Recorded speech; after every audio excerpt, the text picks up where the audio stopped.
Hello friends, welcome to news Tamil online. ஒரு உயரமான பிரமிடுக்கு மேல நாம நின்னுட்டு இருக்கோம் அப்படின்னு வச்சுக்கோங்க. இந்த பிரமிடை சுத்தி நிறைய மக்கள் நின்னு நம்மளையே கூர்ந்து பாத்துக்கிட்டு இருக்காங்க. மத சடங்கு செய்யற சிலர் நம்ம பக்கத்துல வராங்க. 2 பேர் நம்ம கைகளை இறுக்கமா பிடிச்சுக்கிறாங்க. இன்னொருத்தர் ஒரு கூர்மையான ஆயுதத்தை எடுத்து நம்மளோட விலா எலும்புக்கு கீழே நீளமா இருக்கிறாங்க. உடனே அடுத்த இடத்துல தன்னோட கைகளை விட்டு உள்ள லைவா துடிச்சுக்கிட்டு இருக்கிற இதயத்தை பிச்சு எடுத்து கடவுளுக்கு சமர்ப்பிக்கிறாங்க. நினைச்சு பார்க்கவே ரொம்பவே கொடூரமா இருக்கு. ஆனா இந்த மாதிரி செயல்முறைகளை, அதாவது ஹியூமன் சாக்ரிஃபைஸ ஒரு குறிப்பிட்ட பழங்கால மக்கள் வழக்கமாவே வச்சிருந்திருக்காங்க. ஒரு சில கலாச்சார நிகழ்வுகள்ல ஏன்ஷியன் மாயன்கள் இந்த ஒரு விஷயங்களை செஞ்சிருக்காங்க. இந்த ஹியூமன் சாக்ரிஃபைஸ்ல வாலண்டியரா பங்கெடுக்கிறவங்க சோல் டைரக்டாவே சொர்க்கத்துக்கு போயிடும் அப்படின்னு நம்பவும் செய்யறாங்க. அது மட்டும் இல்லாம இந்த மாயன் மக்கள் இன்னமும் இந்த உலகத்துல வாழ்ந்துகிட்டு இருக்கிறதா தகவல் வெளியாகி இருக்கு. லைவ் ஹியூமன் சாக்ரிஃபைசஸ்மே இன்னுமே நடந்துகிட்டு தான் இருக்கு. மாயன் சிவிலைசேஷனோட சில மர்மமான விஷயங்களை தான் நாம இந்த வீடியோல பார்க்க போறோம். அதுக்கு முன்னாடி நீங்க நம்ம சேனலை சப்ஸ்கிரைப் பண்ணல அப்படின்னா சப்ஸ்கிரைப் பண்ணி பக்கத்துல இருக்கிற பெல் ஐகானையும் கிளிக் பண்ணிக்கோங்க. இந்த வீடியோ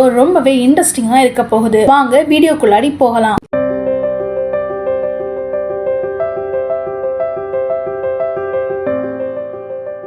முதல்ல நாம பார்க்க போறது ஹியூமன் சாக்ரிஃபைஸ். இன்னைக்குமே 7 மில்லியனுக்கும் அதிகமான மாயன் மக்கள் அமெரிக்க பகுதிகளில் வாழ்ந்துகிட்டு தான் வராங்க. 1050 வருடங்களுக்கு முன்னாடி வாழ்ந்த மாயன் மக்கள் தங்களோட கடவுள்களை கௌரவிக்க மனித உடல்களை தியாகம் செய்யறத வழக்கமா வச்சிட்டு இருக்காங்க. இந்த மாதிரி அவங்களோட கடவுள்களுக்காக மனித உயிர்களை தியாகம் செய்ய போர்ல தோல்வி அடைஞ்ச படை வீரர்களையும் அடிமைகளையும் பயன்படுத்தி இருக்காங்க. பழங்காலத்துல மாயன் மக்கள் அவங்களோட நம்பிக்கைகள் படி கடவுளுக்கு உகந்த நிறமா நீல நிறத்தை பலி கொடுக்கக்கூடிய மனிதர்களோட உடல் முழுவதுமே பூசி அதுக்கப்புறமா ரத்தமும் சதையுமா துடிச்சுக்கிட்டு இருக்கிற இதயத்தை எடுத்து வெளியே வச்சு அதை படைச்சு கடவுளை கௌரவப்படுத்துவாங்க. இங்க இன்னொரு ஆச்சரியமான விஷயமும் இருக்கு. பல 100 வருடங்கள் கழிச்சுமே இந்த மாயன் மக்கள் இன்னைக்கு வரைக்கும் உயிர் தியாகம் செஞ்சுக்கிட்டு தான் இருக்காங்க. நல்ல வேளையா அவங்க மனிதர்களுக்கு பதிலா கோழி, ஆடு இந்த மாதிரியான உயிரினங்களை பயன்படுத்தவே இல்லை. அடுத்ததான் நம்ம பார்க்க போறது ஸ்வெட் பாத். இது 3000 வருட பழமையான வியர்வை நீராவி குளியல் பெட்டி. இந்த அமைப்பு தற்போதைய மெக்சிகோல இருக்கிற மாயன் சிட்டில தான் கண்டுபிடிக்கப்பட்டிருக்கு. முழுக்க முழுக்க எரிமலை சாம்பலால புதைக்கப்பட்ட இந்த அமைப்பு கொஞ்ச நாட்களுக்கு முன்னாடி நிகழ்ந்த அகழ்வாராய்ச்சி நிகழ்வுகள்ல தான் கண்டுபிடிக்கப்பட்டிருக்கு. கார்பன் டேட்டிங் டெஸ்ட்ல இந்த ஒரு அமைப்பு ஏறத்தாழ 3000 வருடம் பழமையானது அப்படின்னு நிரூபணமாயிருக்கு. இந்த அமைப்புல நீராவிக்கு பதிலா வியர்வையை தான் ஏன்ஷியன் மாயன் பயன்படுத்தி இருக்காங்க. பல நாட்களா சேகரிச்ச வியர்வையை சூடு பண்ணி நீராவியாக்கி அந்த நீராவியை தான் இந்த மக்கள் பயன்படுத்தி இருக்காங்க. இந்த மாதிரி வியர்வை நீராவியில குளிக்கிறதுனால இவங்க செஞ்ச பாவம் கழிக்கப்படும் அப்படின்னு ஏன்ஷியன் மாயன் ஸ்ட்ராங்கா நம்பி இருக்காங்க. அடுத்ததான் நம்ம பார்க்க போறது ஸ்டிக்கி டீத்ஸ்னு சொல்லப்படுற ஒட்டும் பற்கள். பழங்காலத்துல மாயன் மக்கள் தங்களோட பற்களை அதிகமா கவனம் செலுத்தி பாதுகாத்து வந்திருக்காங்க. தங்களோட சிரிப்பு அழகா தெரியணும் அப்படிங்கிறதுக்காக தங்களோட பற்கள்ல சில மாற்றங்களை அவங்களே செஞ்சிருக்காங்க. நல்லா இருக்கிற பல்லோட நடுவுல கை தேர்ந்த மருத்துவர்களால சிறிய துளைகளை ஏற்படுத்தி விலை உயர்ந்த ரத்தினங்களை அந்த பற்கள் மேல வச்சு சில பசைகளை ஒட்டி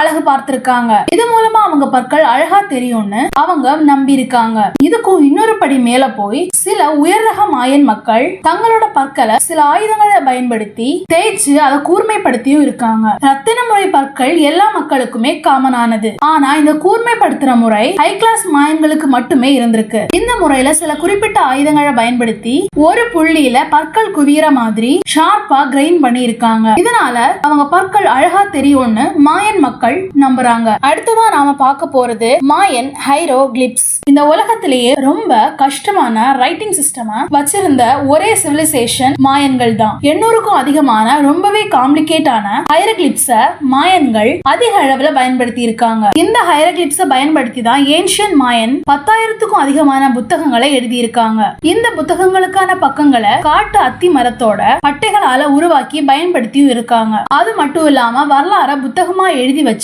முதல் சிவிலைசேஷனும் மாயன்கள் தான். மாயன்ஸோட அறிவியல், வரலாறு, கண்டுபிடிப்புகள், நம்பிக்கைகள் இப்படி எல்லாத்தையுமே அவங்க புத்தகமா எழுதி இருக்காங்க. துரதிருஷ்டவசமா ஸ்பானியர்களோட படை ஆக்கிரமிப்பு நடந்தப்போ அந்த எல்லா வரலாற்று புதையல்களுமே தீக்கு இரையாக்கப்பட்டுச்சு. ஸ்பானியர்கள் மாயன் சிவிலைசேஷனோட எல்லாத்தையுமே எழுதி வச்ச புத்தகம், வாழ்ந்திருந்த நகரம், கடவுள், நம்பிக்கை எல்லாத்தையுமே அழிச்சாங்க. மாயன்கள் அவங்களோட சொந்த ஹைரோகிளிப்ஸ பயன்படுத்தி நவீன காலத்துல நாம எழுதுற மாதிரியே ஒரு எக்ஸாம் பேப்பரை எழுதணும் அப்படின்னா ஒரு கொஸ்டின் பேப்பருக்கு ஆன்சர் பண்ணவே பல மாதங்கள் ஆகும். அடுத்ததான் நம்ம பார்க்க போறது மாயன் பைரமிட். மாயன்கள் எகிப்தியர்கள் மாதிரி நிறைய பிரமிடுகள் கட்டுறத வழக்கமா வச்சிருந்திருக்காங்க. ஆனா ஒவ்வொரு சிவிலைசேஷன்லயுமே அவங்களோட நம்பிக்கைகள் படி பிரமிடுகளோட பயன்பாடுகளும் மாறுபடும். அந்த வகையில மாயன்கள் ஒரு சில கலாச்சார நிகழ்வுகளை செய்யவும், மத சடங்குகளை செய்யவும், அரசர்களை அடக்கம் செய்யவும் இந்த மாதிரியான பிரமிடுகளை பயன்படுத்தி இருக்காங்க. தற்போதைய மெக்சிகோ சிட்டில, அதாவது அந்த காலத்துல மாயன்களோட பகுதியில கிட்டத்தட்ட 4400க்கும் அதிகமான மாயன் சிட்டி இருந்ததா ரிசர்ச்சர்ஸ் சொல்றாங்க. குறைஞ்சபட்சம் ஒவ்வொரு மாயன் சிட்டிலையுமே 4 இருந்து 6 பிரமிடுகளும், சில சிட்டிஸ்ல 16 பிரமிடுகள் இருந்ததாகவும் சொல்லப்படுது. கடந்த 2015 வருஷம் மெக்சிகோல 1000 வருடம் பழமையான ஒரு பர்டிகுலரான மாயன் பிரமிடுகள் கண்டுபிடிக்கப்பட்டிருக்கு. இதுவரைக்கும் கண்டுபிடிக்கப்பட்ட மாயன் பிரமிடுகள்ல இதுதான் பெரியதும் கூட. சரியா 246 அடி உயரம் கொண்ட இந்த பிரமிடு பல காலமாவே இயற்கையான ஒரு மலையா கருதப்பட்டும் வருது. இதை வச்சு நிறைய ஆர்கியாலஜிஸ்ட் என்ன சொல்றாங்க அப்படின்னா, இன்னமும் நிறைய மாயன் சிட்டிஸ் இந்த காடுகள்ல புதைஞ்சு இருக்கலாம் அப்படின்னு. அது மட்டும் இல்லாம அங்க நிறைய வரலாற்று புதையல்கள் நமக்கு ஃபியூச்சர்ல கிடைக்கலாம் அப்படின்னு சொல்றாங்க. அடுத்ததான் நம்ம பார்க்க போறது பிளாட் ஃபோர்ஹெட். மாயன் மக்கள் தங்களோட தோற்றம் அழகா இருக்க ரொம்பவே கஷ்டப்பட்டு நிறைய விசித்திரமான விஷயங்களையும் பண்ணியிருக்காங்க. அந்த வகையில முன்னாடி பார்த்த மாதிரி பற்கள்ல தொலையிட்டு பற்களை பதிக்கிறது, பற்களை தேய்ச்சி ஷார்ப் பண்றது அப்படின்னு பற்களோட நிறுத்தாம முகம் முழுக்க மட்டும் இல்லாம தலை முழுவதுமே இவங்க நிறைய வேலைப்பாடுகளை பண்ணியிருக்காங்க. இதுல ரொம்பவே முக்கியமானது நெத்திய பிளாட்டா மாத்துறது. இது எப்படி சாத்தியமாகும்? ஹியூமன் ஸ்கல் பொதுவா ரொம்பவே ஸ்ட்ராங்கா இருக்கும். அதை எப்படி பிளாட்டா மாத்த முடியும் அப்படின்னு தானே யோசிக்கிறீங்க.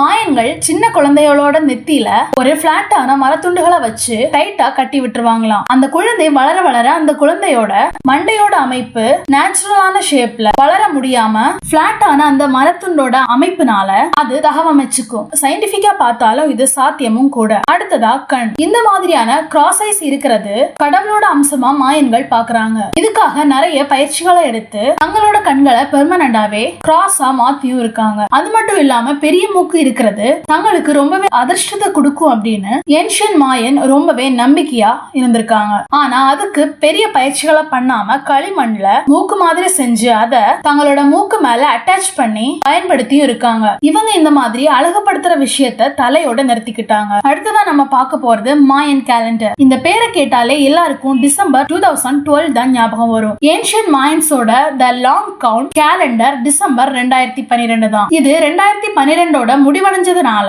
அன்னையோட உலகம் அழிஞ்சிடும் அப்படின்னு ஒரு பயம் நிறைய வருடங்களாவே எல்லாருக்குமே இருந்தது. அது மட்டும் இல்லாம மாயன்கள் 3 வகையான கேலண்டர்களை பயன்படுத்தியும் இருக்காங்க. மாயன் 3114 பிசில தான் இந்த உலகம் உருவாச்சு அப்படின்னு நம்புறாங்க. இவங்களோட லாங் கவுண்ட் கேலண்டரும் அந்த வருடங்கள்ல இருந்து தான் துவங்குது. மாயன்களோட நம்பிக்கைகள் படி 5125 வருடங்கள் சேர்ந்ததுதான் ஒரு ஆஸ்ட்ரோலாஜிக்கல் ஏஜ். அதனால 2012ல த லாங் கவுண்ட் கேலண்டர் முடிஞ்சதுக்கு அப்புறமா மாயன்களோட கூற்று என்னவா இருந்துச்சு அப்படின்னா, இது ஒரு புதிய ஆஸ்ட்ரோலாஜிக்கல் ஏஜுக்கான துவக்கம், அவ்வளவுதான், இதுக்காக யாருமே பயப்பட வேண்டாம் அப்படின்னு சொல்லியிருக்காங்க. இந்த லாங் கவுண்ட தாண்டி ஒரு வருஷத்துக்கு 260 நாட்களையே கொண்ட அப்படிங்கிற ஒரு கேலண்டரையும் அவங்க பயன்படுத்தி இருக்காங்க. இந்த கேலண்டரை மத வழிபாடுகளை குறிக்கவும் வருஷத்துக்கு 365 நாட்கள் கொண்ட நார்மல் கேலண்டரையும் இந்த மக்கள் பயன்படுத்தி இருக்காங்க. இந்த கேலண்டர்ஸ் வானத்துல இருக்கிற நட்சத்திரங்களை கொண்டு துல்லியமா கணிச்சு உருவாக்கி இருக்காங்க இந்த மாயன்கள். என்னதான் உலகம் அழிய போகுது அப்படின்னு இந்த கேலண்டர் மூலமா நமக்கு பயம் இருந்திருந்தாலுமே இந்த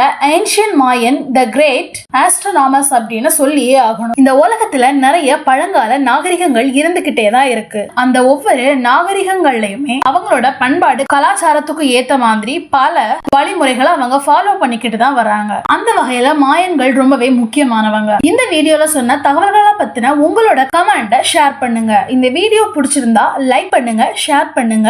மேலும் தகவல்களை தெரிஞ்சுக்க நம்மளோட நியூஸ் தமிழ் ஆன்லைன் சேனலை சப்ஸ்கிரைப் பண்ணிக்கோங்க. தேங்க்ஸ் ஃபார் வாட்சிங்.